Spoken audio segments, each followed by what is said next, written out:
Goeiedag, dis vandag Vrydag 1 Oktober. In 1 Petrus 4 vers 9 vind ons nog 'n mekaar opdrag. Daar staan, wees gasvry teenoor mekaar, sonder om te kla. Nou wat is gasvryheid? Hier in Suid-Afrika is ons ongelukkig vertroud met die term xenofobia. Die Griekse woordjie xeno, wat vreemdeling beteken, fobia wat vrees beteken. Dan word xenofobia, die vrees vir vreemdelinge. En ongelukkig het dit al menige kere uitgeloop op geweld by ons.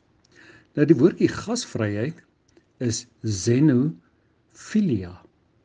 Xeno beteken vreemdeling, het ons gesê. Filia is liefde. So xenofilia is die liefde vir vreemdelinge. Natuurlik die teenoorgestelde van xenofobia, die vrees vir vreemdelinge.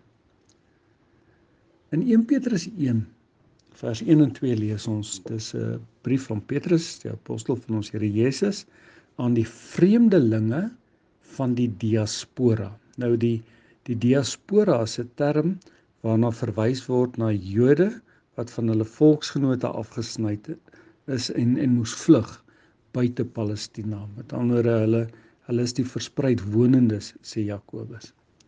So aan die vreemdelinge van die diaspora in Pontus, Galasië, Kappadosie, Asië en Bitinië, lees ons hier in Petrus. Met ander woorde, dit is 'n klomp mense daar so in Asië versprei.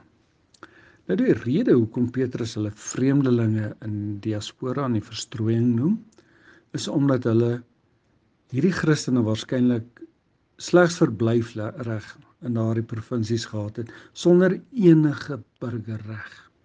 Hulle was regtig deur die samelewing verstoot. Dit was rasisme in die uiterste vorm van die woord.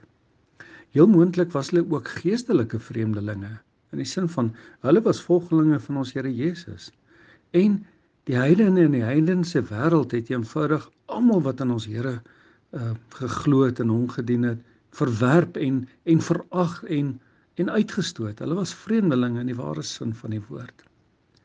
Hulle was onwelkom waar hulle gebly het. Hulle was onwelkom in die kringe waarin hulle beweeg het. En dis teen hierdie agtergrond dat die opdrag dan kom, wees gasvry. Nou een van die mooiste en die maklikste en die duidelikste voorbeelde van gasvryheid vind ons in wat met Paulus gebeur het op pad na Rome. In Handelinge 27:28, gaan lees dit gerus ook weer, lees ons hoe Paulus as gevangene daar op 'n skip in die Adriatiese See rondgeslinger was in 'n geweldige storm. En hoe die hele bemanning uiteindelik op die eiland Malta uitgespoel het, nadat die skip nou heeltemal daar op die rotse geloop het. Dan lees ons daarso, die mense van Malta was vriendelik teenoor hulle, letterlik gasvry. Dit was koud, dit het gereën, lees ons en hierdie mense van Malta, die inwoners, het vir hierdie klomp drenkelinge 'n geweldige groot vuur aangesteek, hulle daar verwelkom en letterlik vir hulle plek gemaak tussen hulle rondom die vuur. En dis wat gasvryheid beteken. Om iemand uit te nooi en toe te laat om in jou persoonlike ruimte te wees. Om iemand welkom te laat voel by jou. En nou skryf Petrus hier aan hierdie verstrooide Christene, hulle moet gasvry wees teenoor 'n vyhandige wêreld waarin hulle onwelkom is. Dis natuurlik letterlik die teenoorgestelde van xenofobie. In plaas van vreemdelinge af te stoot van jou af, moet jy selfs vyhandige vreemdelinge welkom laat voel by jou. Daarom wees gasvry teenoor 'n vyhandige wêreld. Maar as ons hierdie vers versigtig lees, dan staan daar dat hierdie Christene ook teenoor mekaar gasvry moes wees. Daar's ook 'n byvoeging daarby, sonder om te kla. Die direkte vertaling sê sonder om te mor. In kort, as Christene het ons nodig om mekaar uit te nooi en toe te laat, ook in ons persoonlike ruimte. Ons moet mede-Christene welkom laat voel by ons, sonder om te kla, met ander woorde in opregtheid, in liefde. uit die aard van die saak in ons gejaagde lewe waarin dit eintlik maar meeste van die kere gaan ter wille van oorlewing, en dan net oor onsself gaan. Is dit 'n uitdaging om gasvry teenoor mekaar te wees? Wat nog van gasvry teenoor die wêreld? En tog, dis die opdrag. Ons moet dit wees. Dis wat ons Here van ons vra. Ons kan alleen gasvry sonder om te kla, dan word 'n gasvry en liefde lewe as ons dink aan wat ons Here Jesus ons van gasvryheid leer. Hy as sondelose moes mens word in 'n verrotte, sondige wêreld wat hom verwerp het. Daar staan in die skrif, sy eie mense was haatlik teenoor hom en het hom met 'n passie gehaat. En kan jy groter, meer veragte vreemdeling in hierdie wêreld wees as dit? Jesaja 53 vers 3 staan die verskriklike woorde. Hy was verag en deur die mense verstoot, 'n man van lyding wat pyn geken het, iemand vir wie mense die gesig weggedraai het, vir wie hulle hom geskaam het. Hy was verag, ons het hom nie geken nie. En tog het hy ons lyding op hom geneem.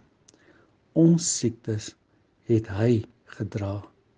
Maar ons het hom beskou as een wat gestraf moes word, deur God geslaan en gepynig moes word.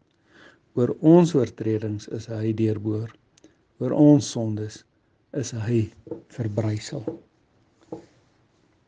Is daar 'n groter bewys van gasvryheid as dit? Letterlik gasvryheid in liefde. Ons Here Jesus wat plek maak vir mense in sy persoonlike ruimte, mense wat hom haat, sodat hulle ons gered kan word. Dit mag ek en jy ons daarop toelê om in die ware sin van die woord in opregte liefde gasvry te wees teenoor die wêreld, gasvry teenoor mekaar. Kom ons bid saam. Here, in 'n stuk in 'n wêreld waarin elkeen eintlik ook maar net vir homself lewe, help ons om gasvry te leef. En waar ons dit nie doen nie, en nie reg kry nie, leer ons Here om gasvry te lewe. Mag ons as Christene teenoor die wêreld gasvry wees om vreemdelinge vriende te maak. Mag ons teenoor mekaar gasvry wees om vriende, familie te maak. En mag ons in die binnekring van ons geloofsfamilie gasvry wees om ons kosbare band van eenheid net nog verder te versterk. Ons bid dit in totale afhanklikheid tot U eer alleen. Amen. Seën vir jou.